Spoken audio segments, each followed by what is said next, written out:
Pronto. Você pode fazer. E você pode escolher as suas armas, que eu acabo mesmo com você, seu pobre traidor. Tá acelerada. Hoje era aquele dia que a gente precisava gravar de pijama.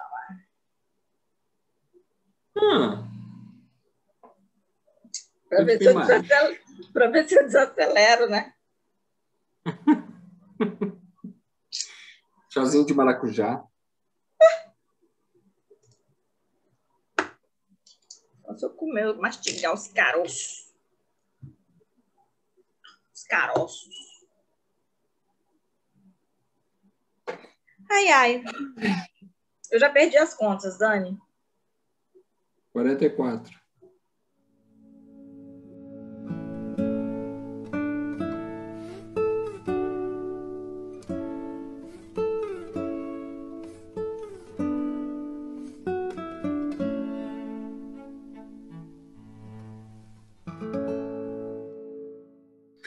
Olá, sejam muito bem-vindos ao 44º episódio de Aprendizes de Joana. E hoje nós vamos falar sobre o encontro com o self. Nós que já estamos no último capítulo do livro Psicologia da Gratidão. E hoje nós vamos estudar da página 228 até a 232 do livro Físico. Seja muito bem-vinda, dona Juliana. E aí, Dani? Olá, pessoal.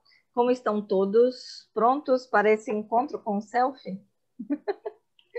Vamos tentar se encontrar, né, menina? Nossa Senhora.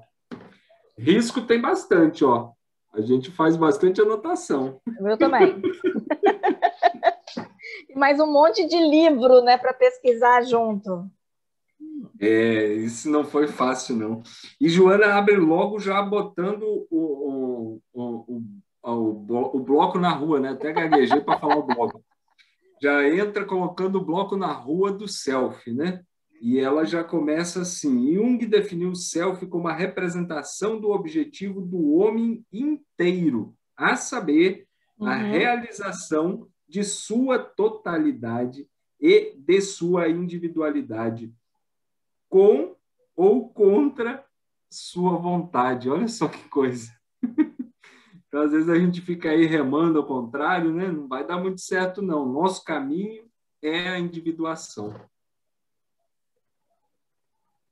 E Joana vai relembrar, falar de algumas palavras que a gente já estudou ao longo, né, do nosso Psicologia da Gratidão, que é lembrar dos conceitos de arquétipo, sombra, ânima, ânimos, persona.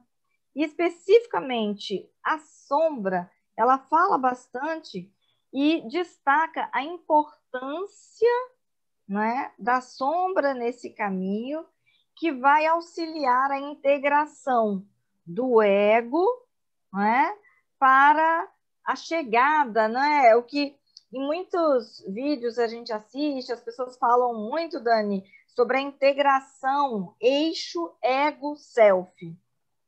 Então, se a gente pensa num eixo, precisa que esses dois, não é, eles consigam se encontrar, que é para a gente diminuir, né, abafar esse ego que está exacerbado, que fica desvirtuado, e encontrar com essa nossa meta, com esse objetivo que é o self, né, a nossa moralidade, a individuação. Se eu não estou com um lapso de memória, mas eu acho que a gente fez alguma dinâmica em alguma live ou em algum episódio que a gente colocou self de um lado, ego do outro e a sombra no meio, ou foi o self no meio, a sombra de um lado, o ego do outro, e a gente fez essa dinâmica de integrar, né, de fazer esse equilíbrio entre essas forças, né, necessárias que nós temos no nosso organismo, né, na nossa psique.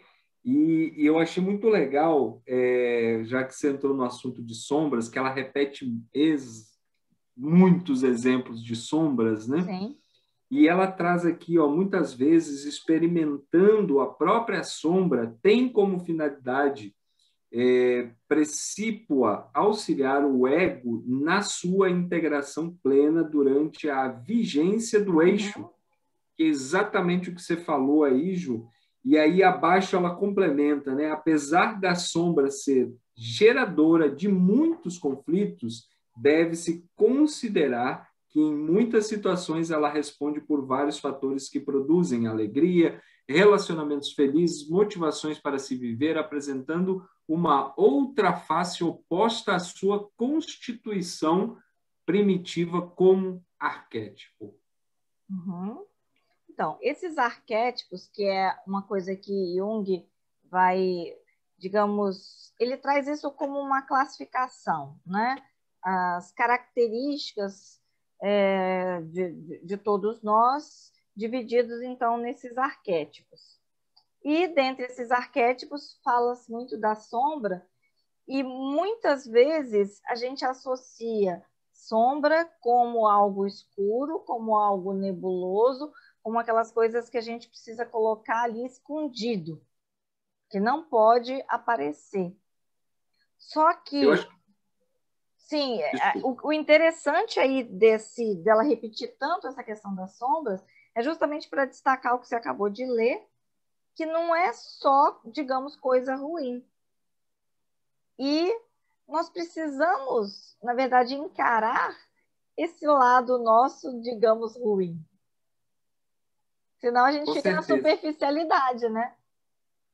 Pois é, em algum momento ela até traz para a gente que a gente precisa, de fato, né, se colocar à frente, né, olhar para isso, mas não só de uma forma rasa, né? Nós precisamos fazer uma análise profunda, uma autoanálise e olharmos para as nossas ações, né, e quais são as responsabilidades que as nossas ações vão colocando dentro do nosso consciente, que ela até traz aqui, que são as impressões do nosso perispírito, né? Como no espiritismo, no ensinamento espírita, esses arquivos inconscientes são o resultado de vivências que o espírito realizou em encarnações que já foram ou nas próximas, né? Ou nesta que nós estamos vivendo. Então, é aquilo que eu acho que eu já até falei também num episódio, que parece aquele arquivo, né? Aquele armário de arquivo, que as fichas vão ficando ali dentro. Em algum momento nós vamos usar para alguma coisa essas experiências, né? Ela bem citou, né, nesse item, na passagem, na leitura desse item, como nós nos colocamos à frente de determinadas situações que ocorrem em nossa vida e o quanto as nossas atitudes e comportamentos podem gerar esse fator de ingratidão e não sabermos como olhar as graças que nós recebemos no nosso dia a dia, as graças que nós recebemos apenas por estarmos vivos e neste plano de regeneração das nossas atitudes, de regenerar as nossas feridas, as nossas más inclinações, e aí ela vai discorrendo. Eu achei assim muito pertinente essa ligação, né? E aí, como você falou, né, nós vamos sempre buscar mais um pouco, né, no livro Elucidações Psicológicas, essa parte do ânima e ânimos, né? Só antes de você aí, falar disso, então, Dani, porque justamente me chamou muita atenção ela falar da questão, a gente já trouxe a integração do eixo ego-self, fala-se muito de equilíbrio e harmonia. Todas essas experiências que ficam aí, estão no inconsciente, que são as nossas experiências passadas, que nos constituem, que deixam as marcas no nosso perispírito, é preciso trabalhar no sentido da integração, no sentido do equilíbrio, no sentido da harmonização. E eu lembrei de falar isso antes de você falar do ânima e ânimos, porque justamente nessa característica tem um exemplo muito bonito dessa harmonia que nós precisamos buscar, que é... Então, somente ele, né? Jesus, por exemplo, né, harmonizava as duas naturezas. O ânimos, quando era necessário usar da energia e vontade forte para invectivar os hipócritas e lutar sem receio pelo ideal do amor. E o ânima, quando atendia os infelizes que o buscavam, necessitados de entendimento e auxílio. E eu achei fantástica essa outra parte. Ninguém como ele conseguiu essa perfeita identificação do Yin, Yung e Yang, né, ou Yang e Yin, provando ser o espírito mais elevado que Deus ofereceu aos homens, ao homem, para servir-lhe de modelo e guia. Então, muitas vezes a gente está nessa batalha interna, né? É bom lembrar de Jesus nesse momento, porque é um grande exemplo. E se a gente for para a leitura, né, para artigos e para outros livros e buscar o entendimento do ânima e do ânimos, o ânima é o lado feminino, o inconsciente feminino, né, que aflora no masculino, né? E o ânimos é o lado masculino, inconsciente masculino, né? Que estaria ligada à mulher, né? Então, existe essa conceituação e tudo vai caminhando para esse equilíbrio, né? Para essas forças equilibradas. Sim. Mas uma coisa também que chama atenção, Dani, e o livro vai falar aqui, vamos fazer um parênteses, né? A gente até descobriu um erro de impressão no livro, e a gente promete que vai pesquisar mais para falar disso num outro momento, que foi o seguinte, a Joana de Ângeles traz o exemplo da questão do consciente e inconsciente com a metáfora que a gente também já comentou em outros momentos do iceberg, né? No iceberg, a parte que está visível, que é a menor parte, é o nosso consciente. E a parte que está submersa, que é a maior porção de gelo, se eu não me engano, a maior porção submersa, 95%, né, Dani? E 5% Isso. Só consciente que está ali visível. No meu livro, página 229, diz assim, olha, a imagem apresentada por Jung. E aí, no livro de Daniel, tá como? No meu livro começa assim, porque a Juliana não estudou, eu vou ler a frase. A imagem apresentada por Freud. Pois é, e até a gente descobrir quem tinha estudado ou não, né? A gente precisou mostrar aqui, olha, o que estava escrito. O meu é Freud. Mas o interessante disso é que, bom, o que a maior parte está submersa, a maior parte está invisível, ou seja, o que a gente já viveu, que inclusive temos a bênção do esquecimento quando reencarnamos. Imagina como é que seriam as nossas vidas, não é, Dani? Se a gente, além de todas as coisas que nós precisamos gerenciar do nosso dia a dia, nós ficássemos lembrando de outras famílias que já tivemos, ou de outros problemas, de outras questões, de outros desafios, a todo o tempo. Então, essa harmonia, só complementando aqui, essa harmonização, essa harmonia, esse viver em equilíbrio, também fala muito disso, de como a gente consegue, aos poucos, ir, né, pensando desse submerso para ir trazendo aqui para o nosso consciente. E ela complementa aqui, depois dessas colocações de iceberg e tal, que em razão, portanto, desse imenso arsenal que se encontra no inconsciente e que pode flutuar na consciência, muitos conflitos e complexos da personalidade tomam corpo, conduzindo as pessoas a transtornos de variada denominação. Então, perceba que é tão natural que esse material que nós temos armazenado de experiências vivenciadas, algum momento eles vão passar pela nossa consciência. E aí está o segredo, talvez, do negócio, né? Como usarmos e usarmos bem esse material que fica ali esperando a oportunidade de surgir, né? E de ser usado muitas vezes. Ela fala disso, sabe, Dani? Quando ela fala da importância de, diante das dificuldades, trabalharmos para a resignação. Como que nós enfrentamos, né, os desafios da nossa existência. A resignação, e aí vem a gratidão, né, todas as outras coisas positivas que, quando escolhemos, digamos, fazer o bom combate através delas, isso vai nos levando para essa integração e nos aproximando do self, não é? E desse processo de individuação. Eu até circulei uma palavra aqui chamada reflexão.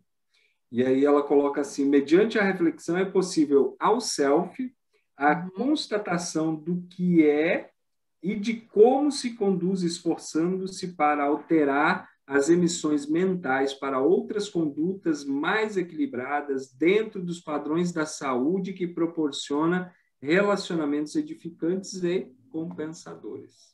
Então, antes dessa reflexão, que eu sublinhei, destaquei esse parágrafo todo, que está no 231, eu coloquei aqui a receita. E na minha receita eu destaquei a importância da reflexão e também da adoção de condutas saudáveis, com disciplina da sombra. Não é esconder a sombra debaixo do tapete, fingir que ela não existe, não é? Que não tem ali uma parte submersa, mas disciplinar a sombra.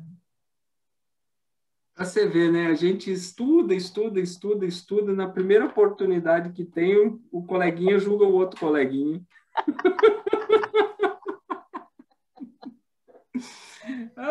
Ai, Juliana, onde você foi amarrar a sua doutrina? Onde que eu fui amarrar a minha doutrina?